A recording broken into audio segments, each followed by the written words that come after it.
Muy buenas tardes, bienvenidos. Mil disculpas por empezar un poco más tarde. Las cuestiones de gente muy relevante, que es muy demandada en muchos lugares, especialmente en Madrid. Y bueno, el tráfico, accidentes, la lluvia, estas cosas que pasan, ¿no?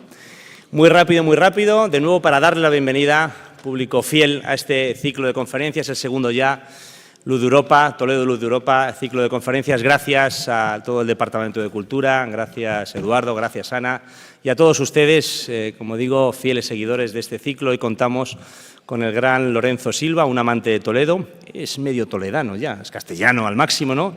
Pero medio toledano. Y yo, antes de darle la palabra, porque Antonio ha dicho que ya se quedará o si quiere dar las buenas... Da el verde, Antonio. Solo decirles, perdón. Bueno, pues yo hemos intentado llegar cuanto antes. Había un atasco de 3 pares de narices y este señor estaba nerviosísimo y yo no voy a decir ni una palabra más. Lorenzo. Bueno, yo sí que, para dejárselo en suerte, decirle, él conoce perfectamente nuestra ciudad, conoce mejor todavía lo que sucedió con ese matrimonio tan toledano, aunque ella no nació en Toledo, pero ya se hizo toledana. Lo que no sé si sabe es lo que pasó en esta iglesia entre los Silva y los Ayala. Lo sabe también lo que pasó. Bueno, pues ya que lo cuente él, pero creo que es la mejor manera de darle entrada a esta magnífica conferencia que estoy seguro vamos todos a disfrutar. Muchas gracias y suya es la palabra, Lorenzo.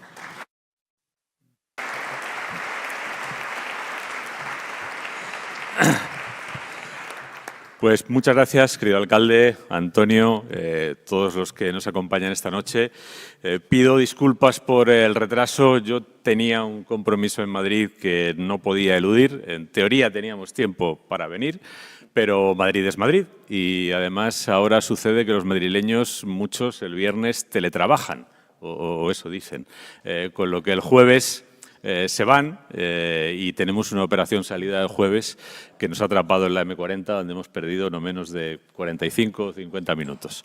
Bueno, pues siento mucho que esto empiece con retraso y sobre todo haberles tenido esperando.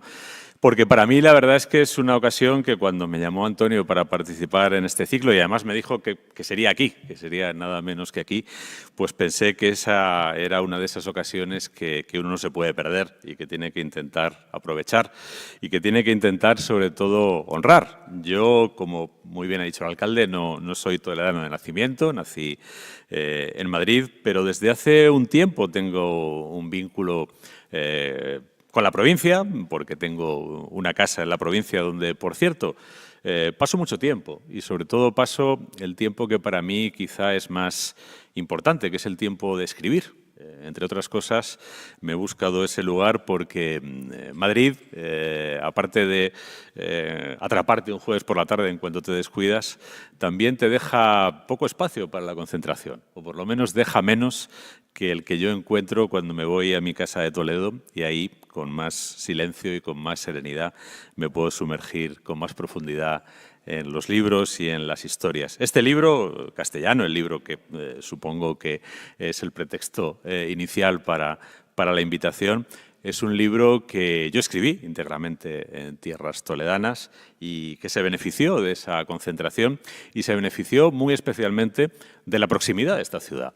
Desde Illescas, cuando lo necesitaba, podía, que es donde tengo esta casa, podía plantarme en Toledo en 25 minutos, sobre todo los días laborables y a una hora razonable, a media mañana, por ejemplo, y podía venir a los lugares y podía intentar reconectar con el espíritu de esas personas cuyas vidas, cuyas ideas, cuyos empeños estaba tratando de reconstruir y estaba tratando de acercar a los lectores y a las personas de mi tiempo. Mientras preparaba este libro, leí el libro clásico de José Antonio Maraval sobre las comunidades de Castilla, entre otros muchos, aparte del de Josep Pérez o aparte de la historia crítica y documentada de Dambila, bueno, pues toda la literatura al respecto. Pero fue en este libro de Maraval donde me encontré una frase que me inspiró durante toda la escritura, que es que la historia intenta, entre otras cosas, la reconstrucción histórica. Yo no soy historiador, pero en cierto modo estaba trabajando con el material que habían acopiado los historiadores. La historia, decía Maraval, trata de contarnos lo que son hoy las cosas que fueron. Y esa es realmente la idea que presidió mi trabajo en este libro y es también la idea que me sirve de base para esta intervención. Como he dicho, no soy historiador. Además, en esta ciudad hay historiadores muy prestigiosos y que han estudiado con muchísima profundidad el episodio de las comunidades, la figura de Juan de Padilla, la figura de María Pacheco. Yo no puedo competir con ellos, ¿no? Yo lo que he intentado es, desde la literatura, hacer una aproximación. Una aproximación, en primer término, personal, porque la literatura siempre es personal, siempre está escrita desde una mirada y desde una voz. Pero he intentado que esa mirada y esa voz, que son las mías, porque no tengo otras y no puedo hacer funcionar otras, a su vez pudieran trascender desde el episodio histórico para traerlo al hoy, para traerlo al momento presente, para traerlo a nuestro mundo y tratar de acercarle de la manera más inmediata y de la manera más próxima posible al lector cuál es el significado que puede tener esa aventura de hace 5 siglos de unos cuantos cientos de castellanos que decidieron nada más y nada menos que plantarle cara a quien en ese momento era el hombre más poderoso de su tiempo, que era el ya entonces rey de Castilla y muy poco tiempo después emperador del Sacro Imperio Romano Germánico, Carlos de Gante, Carlos I de Castilla y de España y Carlos V de Alemania, ¿no? Bueno, pues la idea de reconstruir esa aventura pasa por Toledo todo el tiempo. Yo, la primera idea que me gustaría poner encima de la mesa es que el episodio de las comunidades de Castilla es un episodio extenso en el tiempo. Es un episodio extenso también en el espacio. Hubo comuneros en muchas ciudades castellanas. El movimiento tuvo distintas vicisitudes. Hubo ciudades que primero fueron partidarias de las comunidades y luego enseguida dieron un paso atrás, como puede ser el caso de Burgos. Bueno, lo dieron atrás de aquella manera, porque Burgos, pues como todas las demás ciudades, también estaba dividida, ¿no? Cuando digamos que podía prevalecer el espíritu de las comunidades, había burgaleses que no lo secundaban, y cuando finalmente Burgos se alineó con el emperador, pues seguía habiendo burgaleses cuyo corazón permanecía al lado de las comunidades, porque las cosas siempre son complejas, ¿no? Pero bueno, dentro de esa enorme extensión, dentro de esa complejidad, donde además las distintas ciudades juegan incluso distintos papeles, lo que no se puede discutir es el protagonismo, yo diría que absoluto de Toledo, porque Toledo es el lugar donde, por decirlo así, prende la llama. Es el lugar donde se produce la primera insubordinación real frente al poder del entonces todavía rey y aún no emperador Carlos, cuando son los procuradores toledanos los que, entre todos los procuradores de Castilla que han sido convocados a las Cortes en Galicia, son los que se plantan, los que dicen que bueno, ya ven lo que se está ventilando en esas Cortes, que no es ni más ni menos, resumiendo mucho, que exigirles a los castellanos unos tributos, unos impuestos extraordinarios para costear no solo los muchos gastos de la corte de los Habsburgos, sino sobre todo pues esa empresa tan costosa que era ser elegido emperador. Para ser elegido emperador del Imperio Germánico pues había que convencer a unos príncipes electores, y esos príncipes electores, una de las razones principales a las que obedecían pues era al estímulo económico, y ese estímulo económico había que darlo a costa de la riqueza de Castilla, porque era de todos los reinos que heredó Carlos pues el que tenía más pujanza en todos los sentidos, ¿no? Bueno, pues son los toledanos los primeros que se plantan, ¿no? Yo la novela la iniciaba en un episodio que se produjo aquí en San Juan de los Reyes, ¿no? Donde hubo pues un famoso sermón de un fraile, ¿no? que vino a decir en público, pues no podemos someternos a este abuso, no podemos permitir que alguien gobierne el reino no en interés del reino, sino en interés particular. No podemos permitir que alguien utilice las riquezas de Castilla no para el bien de Castilla, sino para el bien particular y para el bien de sus allegados. Ese primer pronunciamiento público se produce aquí en Toledo y tiene como consecuencia pues la insumisión de Juan de Padilla, que es uno de los regidores de la ciudad y uno de los llamados a representarla, y de Pero Laso de la Vega también, que es uno de los procuradores, el hermano de Garcilaso de la Vega. Y digamos que aquí es donde por primera vez se plantea que hay una voluntad en Castilla que se está oponiendo a los designios del emperador. Luego, como es relativamente sabido, la revuelta tiene otros episodios después de esas cortes en las que, frente a la negativa no solo de Toledo a acudir, sino de otros representantes de otras ciudades castellanas a aprobar esa exacción extraordinaria que en la terminología de la época se llama un servicio extraordinario, que vendría a ser un impuesto extraordinario, un impuesto directo, lo que vendría a ser el impuesto sobre la renta, ¿no? Y que además viene acompañado de unos aumentos en los impuestos indirectos, lo que entonces se llamaba la alcabala, y que hoy pues veríamos más o menos representado en el impuesto sobre el valor añadido, ¿no? Bastante diferente en su estructura y en su mecánica y demás, ¿no? Porque el IVA es una invención muy posterior de la ciencia hacendística, pero bueno, en esencia esto es así, ¿no? Hay unos impuestos directos y hay unos impuestos indirectos, y lo que pretendía Carlos era elevarlos todos, elevar los indirectos, que eran impuestos que pagaba todo el mundo, pero que recaían más y causaban más quebranto en las clases populares, porque igual que el IVA es mucho más oneroso para un pobre que para un rico, porque el rico, pues pagar un impuesto indirecto no le pesa mucho.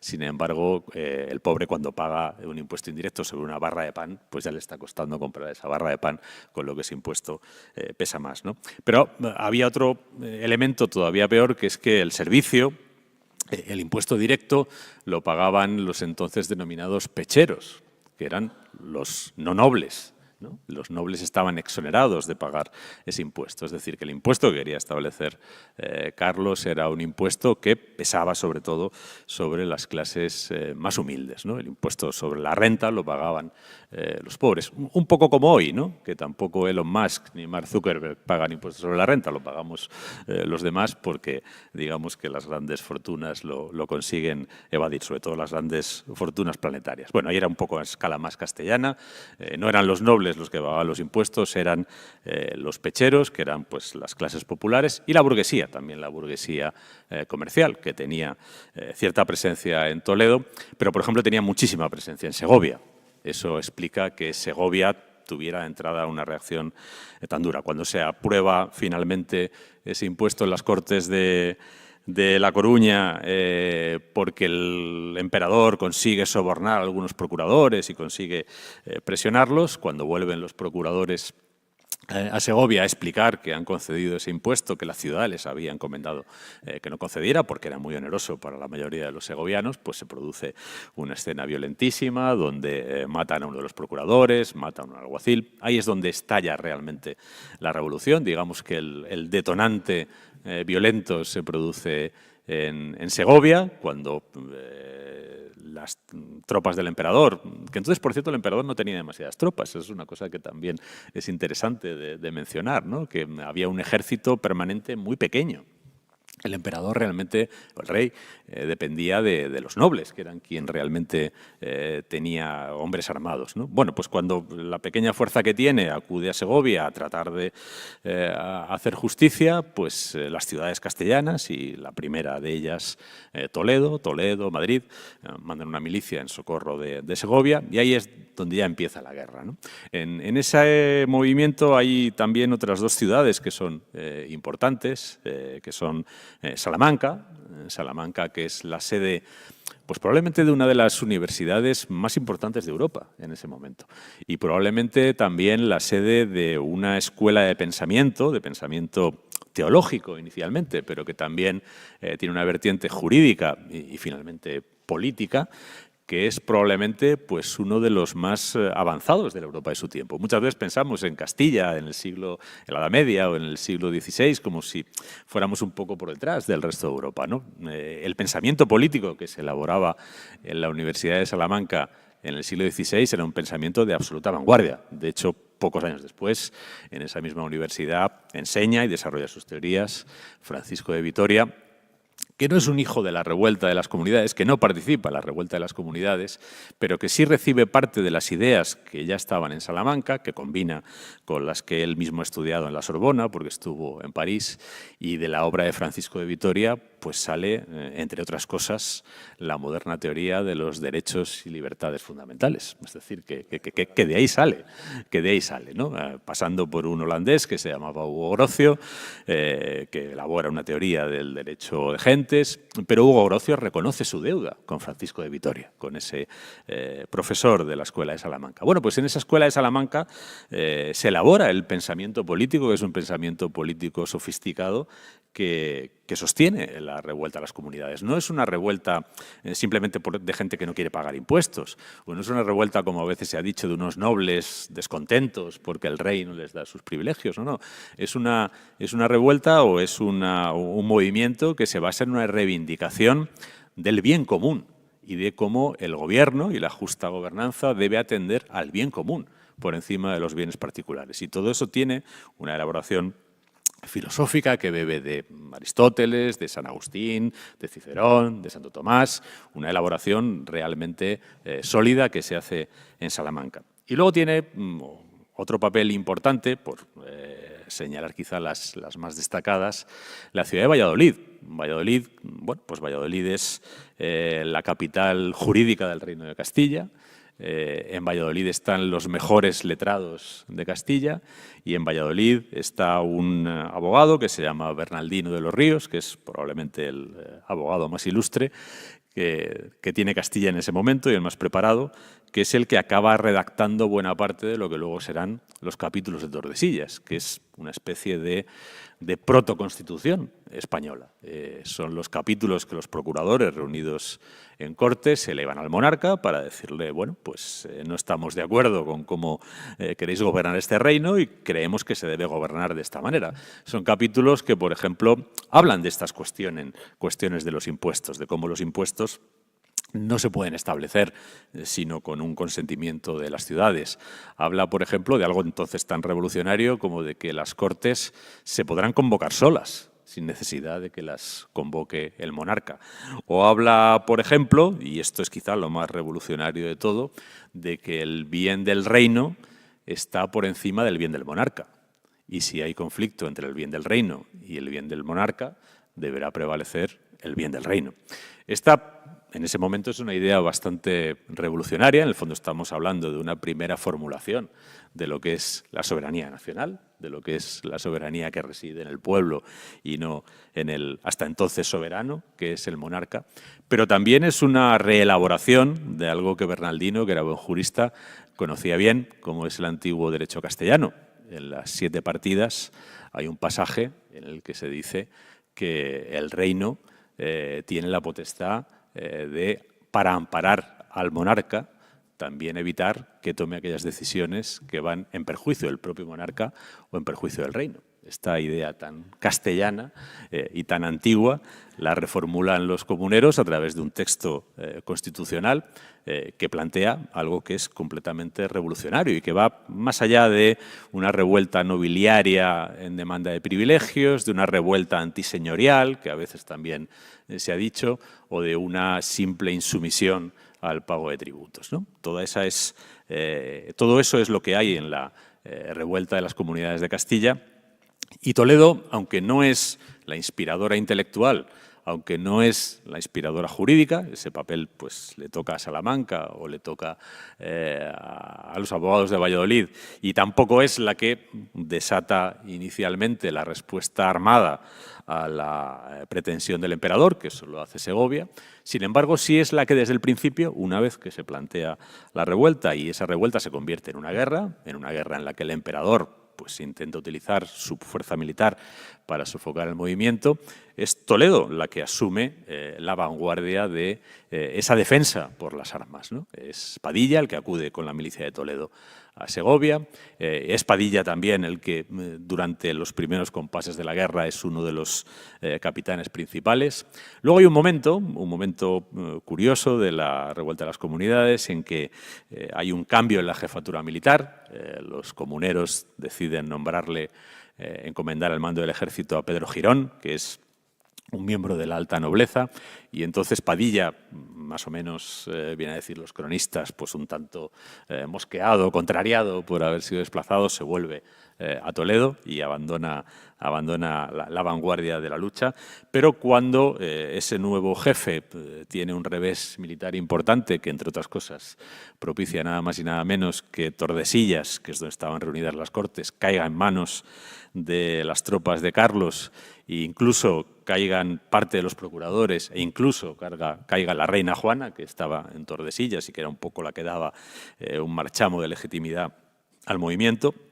Entonces, cuando Padilla vuelve. Hay un momento anterior en el que Toledo también juega un papel interesante y me parece que es digno de destacarse, porque cuando se reúnen las Cortes, cuando se reúnen la Junta en Tordesillas, hay un momento en el que hay una discusión sobre si Castilla debe seguir siendo una monarquía. Hasta ese punto llega la discusión. Es una discusión que dura muy poco tiempo. Pero curiosamente en esa discusión surge la posibilidad de que las ciudades castellanas se conviertan en repúblicas al estilo de las italianas. Y la única ciudad que sostiene esa posición es Toledo.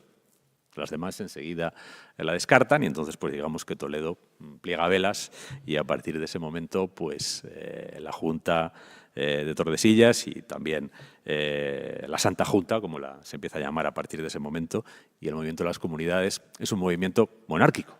Porque cuando a veces se hacen reivindicaciones modernas, ¿no?, de los comuneros como un movimiento contra la monarquía, no, los comuneros tienen ese debate y resuelven el debate en sentido de entender que tradicionalmente Castilla es un reino, Castilla seguirá siendo un reino y de lo que se trata es de que ese reino se gobierne con arreglo al bien común y no con arreglo al interés particular de quien en ese momento es su soberano. Pero bueno, solventada esa discusión, digamos, de forma de gobierno, de régimen constitucional, hay un momento en el que la revuelta se convierte en una guerra. La guerra empieza a ir mal por ese revés y también empieza a ir mal porque la alta nobleza castellana, que en un principio ha dejado bastante solo al emperador, hay un momento en el que se establece un pacto, digamos que la nobleza llega al acuerdo con el emperador de luchar por su causa a cambio de que se respeten sus privilegios y sus prebendas y finalmente la alta nobleza castellana se alinea con el emperador y pone toda su fuerza militar, que es bastante, al servicio de la causa de Carlos V. Hay unos personajes ahí muy interesantes. Yo cuando me acerqué en este libro a la historia, hubo un momento que estuve tentado de hacer una novela de ficción, con muchos personajes ficticios, ¿no?, para tratar de dar a través de criaturas inventadas, que siempre, como bien sabe Antonio, te dan más libertad y te dan más vidilla, ¿no? Pues tratar de contar la historia, pues no sé, pensé de todo, desde en un peón de la milicia toledana hasta, pues un comerciante segoviano o un profesor de la Universidad de Salamanca, ¿no? Pero en cierto punto renuncié a eso porque me di cuenta de que los personajes reales de la historia, que son muchos, eran tan interesantes que no merecía la pena perder el tiempo inventando otros, ¿no? Por ejemplo, en el bando del emperador, para mí son muy interesantes los 3 virreyes, los 3 gobernadores a los que finalmente les encarga su causa, porque hay que tener en cuenta que mientras se está produciendo la guerra, Carlos está en Alemania, procurando que le nombren emperador, consigue que le nombren emperador y luego tiene que ir a la coronación y además ya está lidiando con los problemas de Lutero y de los protestantes y demás, con lo que tiene aquí alguien que le está llevando el asunto, ¿no? Inicialmente es uno de sus preceptores, el cardenal Adriano de Utrecht, pero como Adriano, aunque lleva tiempo en Castilla, aunque habla el idioma, aunque está naturalizado castellano, la cosa le empieza a desbordar, finalmente nombra a otros 2 virreyes, que son el condestable de Castilla y el almirante de Castilla, que son 2 nobles castellanos, veteranos, curtidos, políticos, bregados, que son los que finalmente le van a ganar la guerra. El condestable es un poco el que tiene la fuerza militar y la determinación de ganar en el campo de batalla, y el almirante almirante, don Fadrique Enríquez, también va al campo de batalla, también se sube en el caballo, y eso que tiene 60 años, como en algún momento le dieron una carta al emperador, y va a combatir, pero sobre todo es un político hábil que empieza a buscar las disensiones dentro de los comuneros para ver cómo enfrentar a unos con otros, y va consiguiendo que el bando de las comunidades, por lo menos en la dimensión política, se vaya disgregando, ¿no? Y estos personajes tan interesantes son los que empiezan a plantear una guerra que empieza a ponerse cuesta arriba para los comuneros, y ese es el momento en el que Padilla asume la gran responsabilidad de ser el capitán general del ejército de las comunidades. No es el jefe de las comunidades, no es el líder, no es el caudillo. Las comunidades siempre tienen un cuerpo político, que inicialmente es la Junta de Tordesillas, con todos los procuradores. Cuando cae la Junta de Tordesillas y muchos de los procuradores, los que consiguen salvarse, se van a Valladolid, y en Valladolid es donde está la dirección política del movimiento, que es una dirección ya en ese momento complicada, porque es una dirección bastante asamblearia, donde se mezclan sensibilidades distintas, no siempre bien armonizadas, pero digamos que Padilla no es el caudillo del movimiento, no es el que dirige. De hecho, él va combatiendo y pide instrucciones a Valladolid, pide instrucciones a quienes son sus jefes políticos. Él no es la cabeza política del movimiento, sino digamos que es el que tiene encargada la dirección de las operaciones militares. Aunque las asume en un momento complicado y en un momento adverso, tiene un gran triunfo. Tiene un gran triunfo, que es la conquista de Torrelobatón, que es precisamente una fortaleza del almirante de Castilla, de Fadrique Enríquez. Y hay una correspondencia interesante en la que Juan de Padilla, que es, bueno, pues inicialmente pues es un regidor toledano, es un capitán de milicias, es un combatiente curtido en la guerra de Navarra. También demuestra ser un buen político, porque se da cuenta de que realmente el peligroso de los que tiene enfrente es el almirante, porque es el más listo y es el que más puede erosionar el movimiento. Y entonces decide darle ese golpe en Torrelobatón, que es uno de sus feudos, que es una fortaleza, por cierto, muy bien pertrechada y muy difícil de expugnar. Bueno, pues Juan de Padilla consigue conquistar esa fortaleza. Y eso es una resonante victoria para la causa de las comunidades, para la causa política y también en términos militares. Y aquí viene uno de los momentos que a mí me parecen más interesantes de esta epopeya o de esta historia, que es cuando Juan de Padilla escribe a sus jefes en Valladolid como general victorioso, es decir, es alguien que acaba de conquistar una fortaleza que parecía imposible. Y lejos de lo que cabría esperar, ¿no? Lo que cabría esperar de un general que es victorioso, que es, bueno, pues acabo de conseguir esto, ¿no? En fin, cuando vuelva a Valladolid ya me cubriréis de honores, de medallas y de todo, ¿no? Pues en una carta que se conserva y que tengo por aquí, lo que hace es escribir a Valladolid y decir: acabo de conquistar Torrelobatón y acabo de ver lo terrible que es la guerra. Acabo de ver cómo entre otras cosas, para conseguir rendir la fortaleza, una vez que llegan a la ciudad, los defensores, que son pues 100 jinetes y 500 infantes más o menos, se acaban subiendo a la ciudadela con parte de la población, y para poder conquistar la ciudadela, que es el castillo que está todavía hoy en lo alto de Torrelobatón, pues Padilla utiliza la artillería, la bombardea, y en ese bombardeo pues mueren mujeres, mueren niños, muere muchísima gente, ¿no? Pues después de esa victoria lo que hace es escribir para decir: acabo de ver el horror de la guerra, por más que uno lo intente, no puede impedir que cause daño a personas inocentes, y entonces lo que les pide a sus jefes en Valladolid es que intenten negociar para alcanzar una tregua y para ver si es posible solucionar el conflicto por una vía que no sea la militar. Y viene a decirles, tengo aquí la carta entera, pero bueno, voy a extractar simplemente algunas ideas, y viene a decirles que antes de seguir recurriendo a la violencia, antes de seguir recurriendo al fuego que acaba llevándose por delante a los inocentes, tienen que estar seguros de que no existe otro expediente, de que no existe otro camino. Y hay un momento en el que dice: porque siendo yo uno de los que principió esto, porque es verdad, él es uno de los que empezó, sería persona salida del infierno si no hiciera todo lo que estuviera en mi mano y no os exhortara a que hagáis todo cuanto esté en vuestra mano para que la guerra no siga adelante, para que esto lo podamos resolver de otra manera.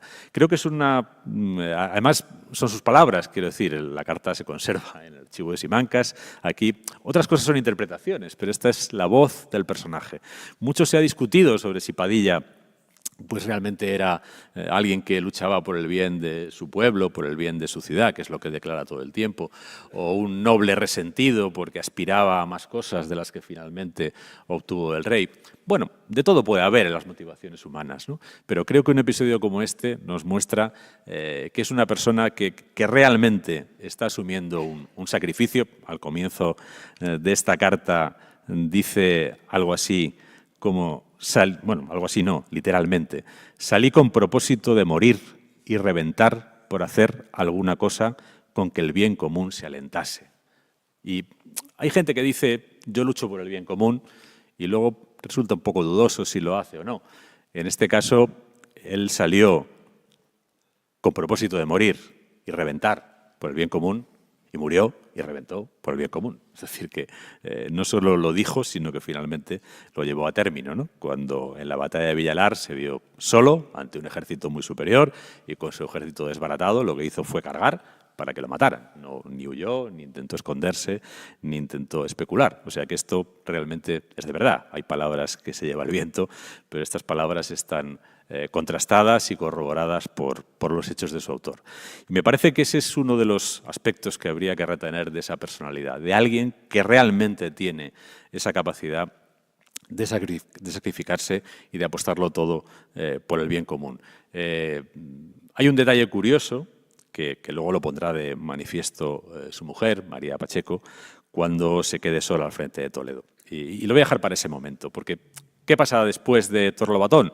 Pues lo que pasa después de Torlobatón, de esa victoria, es que el bando imperial se da cuenta de que no puede dejar que los comuneros recobren la moral y maniobra con todas sus fuerzas para tratar de contrarrestar ese poderío militar incipiente que tienen, ¿no? Y bueno, y maniobran bien. Hay que reconocer que tanto el condestable como el almirante son buenos estrategas, mueven bien a sus tropas. Padilla se queda en Torlobatón sin suministros, con su gente poniéndose nerviosa. Al final decide salir y es el momento en el que se expone a lo que finalmente pasa en Villalar, que es que los enemigos le están esperando y también con alguna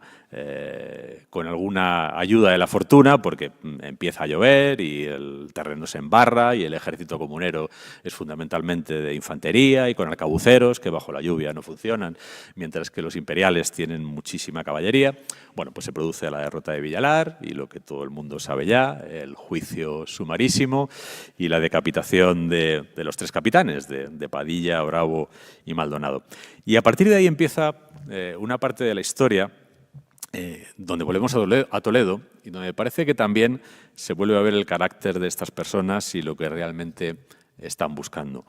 Cuando la noticia de la muerte de Padilla llega a todas las ciudades castellanas, la reacción en prácticamente todas, no solo la muerte de Padilla, sino de la aniquilación del ejército comunero, la respuesta es, pues hasta aquí hemos llegado, toca someterse, este es el que manda, vamos a negociar, a ver qué podemos salvar y a ver cómo podemos buscarnos su clemencia, ¿no?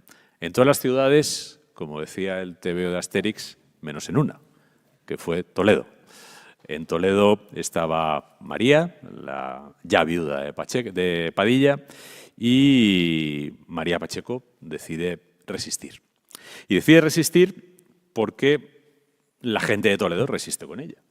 Porque, claro, yo muchas veces lo he pensado escribiendo este libro y me obligo a pensarlo una vez más. María Pacheco, en ese momento, estamos hablando de la primavera de 1521, es una mujer de 24 años recién cumplidos. 24 años recién cumplidos. Y esa mujer de 24 años recién cumplidos, yo tengo un par de hijos ya que son mayores de esa edad y no sé, pienso, ¿no?, en cualquiera de un chico y una chica, pienso en cualquiera de ellos, ¿no?, intentando liderar una ciudad como la Toledo de 1521, que era complicadísima, entre otras cosas por los Silva, los Ayala y mil cosas más, ¿no? Y digo, esto ¿de qué estaba hecha esta mujer? Bueno, pues esta mujer estaba hecha de una pasta muy, muy peculiar, ¿no? Para empezar, era una persona mucho más culta que las que la rodeaban. Podía leer en latín, podía leer en griego, había leído a Plutarco, en fin, bueno, tenía un nivel cultural muy superior al de su marido, seguramente, y desde luego muy superior al de toda la gente que la rodeaba. Y luego tenía un carácter y una determinación. Bueno, pues era una Pacheco, ¿no? Era descendiente del Marqués de Villena, eso era una estirpe bastante recia, era de la alta, ella sí era de la alta nobleza castellana, y sobre todo tenía un carácter, que demuestra a partir de ese momento y hasta febrero de 1522, cuando sostiene la resistencia de Toledo en solitario contra el emperador. A veces se ha contado el personaje de María, sobre todo en los dramas decimonónicos, que alguno dio lugar a esa famosa película, ¿no?, de la Leona de Castilla. Se ha presentado a María como una especie de persona arrebatada, ¿no?, como una especie en alguna de las crónicas hablan de mujer varonil, ¿no?, y de comportamiento varonil. Pues supone que una mujer pues, no debería hacer las cosas que ella hacía, como una especie de mujer enajenada, ¿no?, y que funcionaba de manera irracional. Cuando uno va a los documentos se encuentra algo muy diferente. María Pacheco se da cuenta de su situación perfectamente. Tan se da cuenta de su situación que cuando el rey de Francia, aprovechando que Carlos tiene el patio castellano bastante alborotado, ataca a Navarra, intenta incluso entrar en contacto con los franceses a ver si puede tener algún tipo de oxígeno por su parte o algún tipo de apoyo, ¿no? Y cuando se da cuenta de que eso no va a funcionar, de que Carlos va a conseguir repeler en Navarra a los franceses, a partir de ese momento lo que hace es negociar. Y negociar además algo que cree que puede conseguir y algo que cree que es lo mínimo que tiene que conseguir. Cuando las tropas del emperador se acercan a Toledo, no consiguen entrar en la ciudad, porque la ciudad es muy difícil de conquistar, sobre todo con los medios de la época, y en Toledo hay mucha gente en armas que además sale de vez en cuando de correrías por ahí y consigue abastecerse de todo lo que necesita. Pues cuando le hace ver al emperador que tiene un ejército, vuelvo a lo de antes, que no es un ejército permanente, es un ejército pequeño al que tiene que pagar, y en cuanto se queda sin dinero, los soldados se van y le abandonan. Bueno, pues cuando se da cuenta de que ella tiene esa posición de fuerza, de que no puede ganar la guerra, pero tampoco es fácil para el emperador conquistar la ciudad, empieza a negociar, sobre todo con tres objetivos. Un objetivo personal y muy entendible. Ella es madre de un niño pequeño, que es el hijo de Juan de Padilla, e intenta que la hacienda de su hijo se preserve. Forma parte de sus negociaciones. Otro segundo objetivo es un objetivo también de índole práctica, ¿no?, que es que los toledanos vean preservadas sus haciendas, sus bienes, y también que no se les someta al pago de esas alcabalas abusivas. Y finalmente, pues un objetivo también razonable de índole política, que es que los derechos y los privilegios y los fueros de los toledanos se vean respetados, ¿no? Es decir, depondremos las armas siempre y cuando nos tratéis con consideración a nuestros bienes, a nuestra dignidad y a nuestra ciudad. Y hay que decir en su honor que sostiene la resistencia el tiempo suficiente como para que el enviado del emperador, que en ese momento es el obispo de Bari, acepte sus condiciones y firme un tratado en el que se recoge todo esto. Luego ese tratado el emperador lo incumplirá como incumplió tantas otras cosas, pero esa ya es otra cuestión. Es decir, que no es una loca manteniendo una resistencia disparatada, sino que es una mujer de 24 años que es la gobernante de su ciudad, respetada en su ciudad y que intenta conseguir lo mejor para su ciudad. Y algo que también llama mucho la atención es cómo ejerce ese poder. Es verdad que tiene pues algunos incondicionales. En Toledo hay algún episodio luctuoso, como la muerte de 2 hermanos. Hay hombres en armas que siguen a María y digamos que María también recurre en algún momento a la violencia. Pero en realidad su poder ella lo tiene que ejercer en sitios como este. Cada cierto tiempo, cuando las cosas van mal y hay hambre en Toledo y la resistencia se vuelve demasiado dura y hay gente que dice ¿para qué estamos resistiendo?, pues se producen asambleas en las parroquias y en estas asambleas, por ejemplo aquí seguramente, pues ella comparece e intenta defender su punto de vista. Y lo hace con argumentos, y lo hace con argumentos que son convincentes.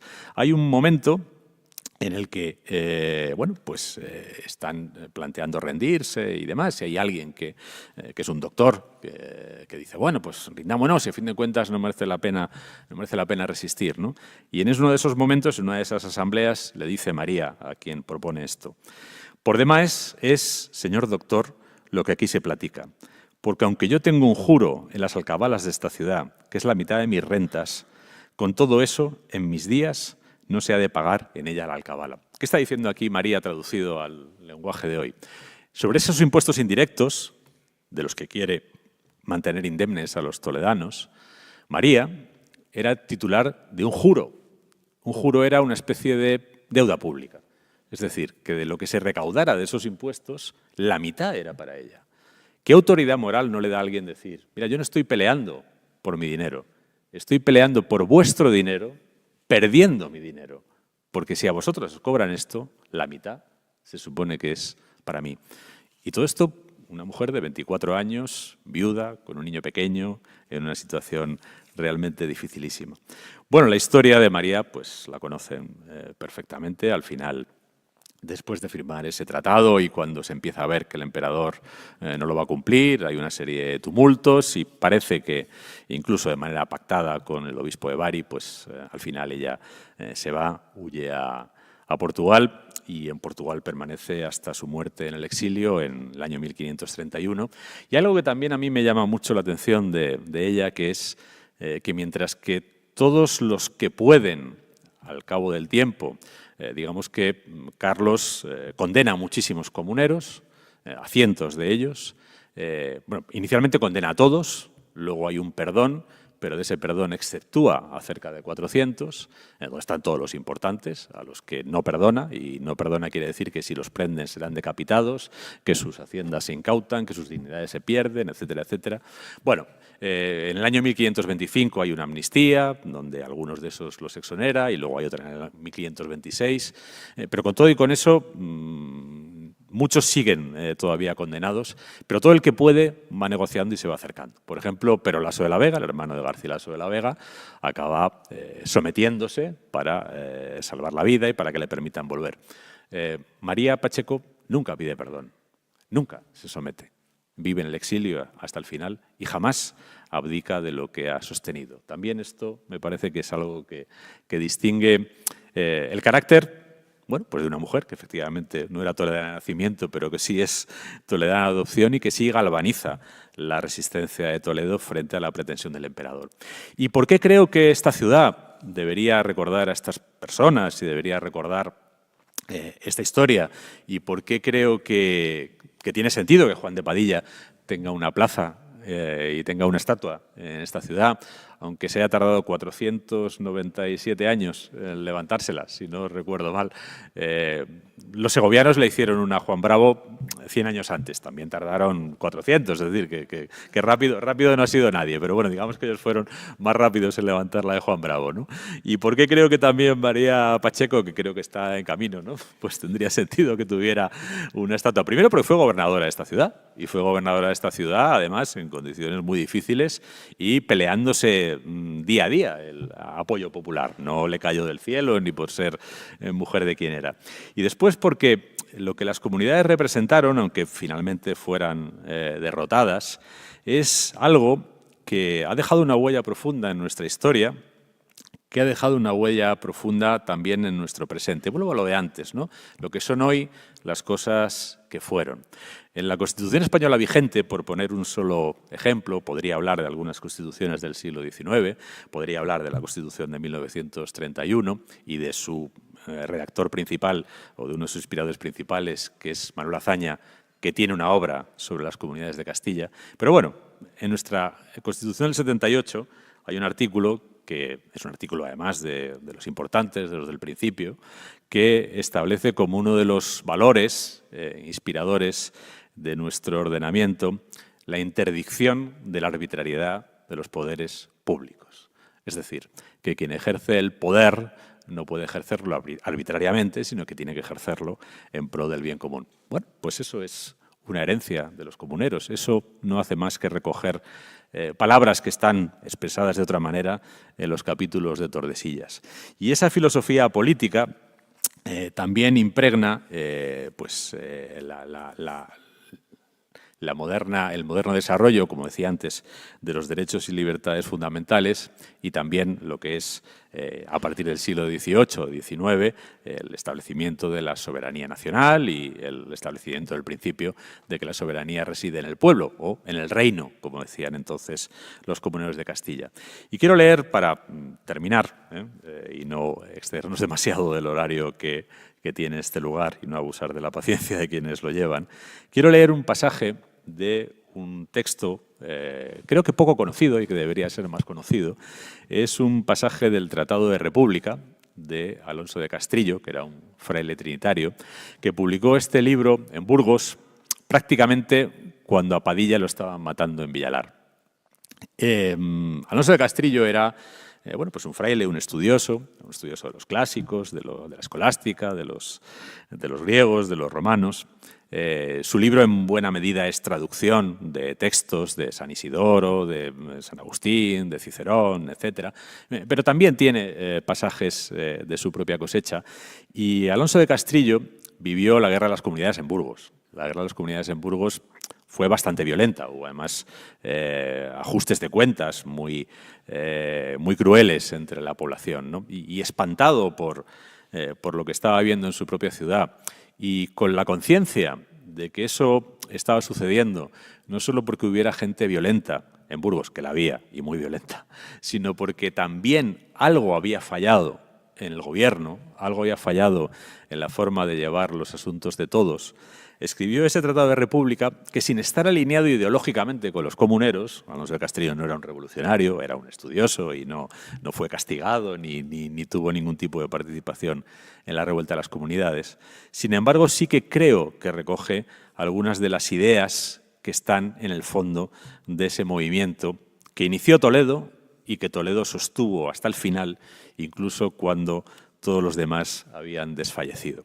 Y voy a leer sus palabras porque creo que es la mejor manera de cerrar este acto, porque además escribió en castellano, por cierto, cosa rara en un estudioso de la época que solían escribir en latín. Francisco de Vitoria, por ejemplo, lo escribe todo en latín, pero la obra de Alonso de Castrillo está en castellano. Y dice Alonso de Castrillo: porque todos nacimos iguales y libres, paréceme que bien bastaría el agravio que a la natura se hace de que un hombre obedezca y consienta ser gobernado por otro, sin que el gobernador, haciéndose obedecer por fuerza, nunca se obligue a dar cuenta de cómo gobierna, que ninguna cosa parece tan agraviada contra nuestra naturaleza humana. El gobernante tiene que dar cuenta de cómo gobierna, y si no, nos agravia a todos. Eso es lo que sostuvieron los comuneros, eso es por lo que murió Juan de Padilla, y eso es por lo que María Pacheco acató el exilio y no pidió perdón nunca. Muchas gracias.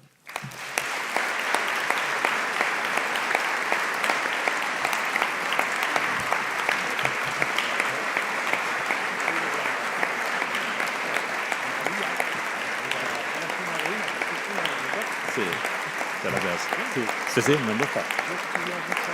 Muchas gracias.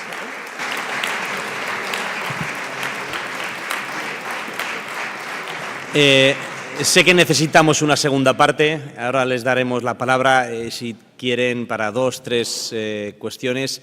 Decirle que es una auténtica maravilla, que estamos muy agradecidos, que da gusto escucharle, y más en este espacio, y que se están acostumbrando los escritores de este ciclo a ponernos tarea a los toledanos.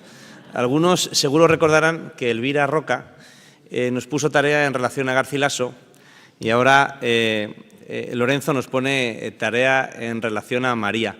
Decirle que está cerca, sí, está muy cerca, hacer justicia con María Pacheco, y a primeros de diciembre, el sitio no lo puedo desvelar todavía, pero primeros de diciembre alumbrará una gran escultura a la altura de la de su marido en la ciudad de Toledo. Así que...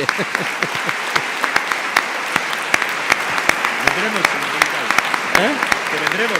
Sí, el día de diciembre. Y yo también le puse una tarea. ¿Y mi Álvar?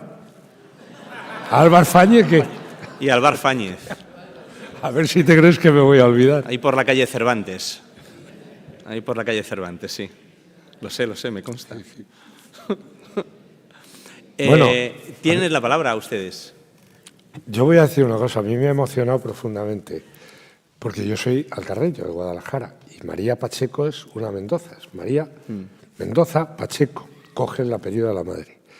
Lo que tú decías, es cultísima, es que ella es la hermana del que va a ser virrey de tal, pero es la hija del hombre que salvó la Alhambra, el conde de Tendilla, que tiene una educación absolutamente renacentista y que desde luego una amplitud de miras que no se conocía en la época. Y lo cierto es que en Guadalajara se le admira muchísimo precisamente por eso. Pero es que hay algo tan increíble. Cuando ella está cercada, quien la cerca es su familia. O sea, el capitán general del ejército imperial es su tío. O sea, realmente es una mujer, a mí me impactó las últimas palabras suyas, su epitafio es verdaderamente inaudito, se lo hizo hacer ella, pero sobre todo, por supuesto que no es una loca para nada. Y eso me ha alegrado muchísimo, porque si no, al ser mujer parecía que... No. Era una mujer plenamente de su tiempo, con los grandes valores que en su tiempo hubo y que una parte de la nobleza, digamos, inteligente aprovechó, pero ella fue la única que permaneció bien a las comunidades, porque otros Mendoza fueron de los que, llegado un momento, un primo suyo, el conde de Saldaña, dijo, bueno, yo esto de ser comunero se me está pasando. Ella no, permaneció fiel a unos valores y esa estatua te aseguro que será muy visitada. ¿Alguna pregunta? Teniendo en cuenta las horas que son, les volvemos a agradecer y pasamos a unas firmas de ejemplares durante unos minutos. Entiendo que podemos, María, podemos unos momentitos para la firma de ejemplares. Bien, pues muchísimas gracias y nos vemos bueno, en la inauguración de la escultura. Se enterarán por los medios habituales, pero sí que les puedo avanzar que el próximo día 11 de diciembre finalizaremos este segundo ciclo con una gran gala, como ya les avisé, ya les informé, una gran gala en la que habrá un reconocimiento a toda una carrera literaria, a toda una carrera por la historia, a toda una carrera por defender lo nuestro también, ¿no? Decirles también que el jurado ya ha emitido el fallo y el autor reconocido a toda una carrera será el gran Juan Eslava Galán. El día 11 de diciembre, en torno a la figura de Juan Eslava Galán, que estará con nosotros en el Centro Cultural San Marcos, celebraremos esa gran gala y, por supuesto, están todos ustedes invitados. Allí nos vemos. Gracias.